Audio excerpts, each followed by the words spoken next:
So the first step that you have to do is to click yung itong nasa katabi ng channel description ko, forms.gle. Then lalabas to, click nyo yung join free Discord community. Hintayin nyo lang pare. Then accept invite. So kung wala pa kayong Discord, download nyo siya. Then login muna kayo or register kayo kung wala pa kayong account. Then pag naka-login and register na kayo, ganito yung lalabas. Then accept nyo yung invite. So ganyan yung lalabas pagka open nyo and accept ng invite. Then open nyo lang yung double counter. Click nyo yung verify. Visit site. Then yan, saglit nyo lang i-verify yan. Make sure nyo na walang ad blocker yung inyong Chrome or website na ginagamit. Once nagawa nyo na yun, then okay na. Pwede na kayong bumalik sa Discord server.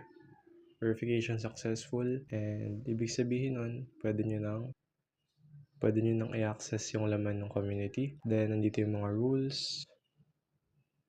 Yung mga bagong uploads, nandyan. Nandito rin yung mga tools na ibibigay ko sa inyo, which is nandito na lahat. Just join the Discord community para makita niyo yung lahat ng mga na nandito and lahat ng ginamit ko to improve my life. So, yeah, I'm looking forward pa rin na makita kayo dito.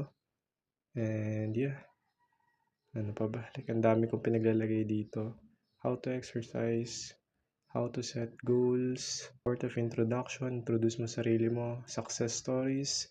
Then to na pwede kayo mag-chat dito sa general or kung gusto nyo mga specific na topics. We have mental health mindsets and yan, meron din mga specific na calls that you can join and discuss with our fellow Pinoy.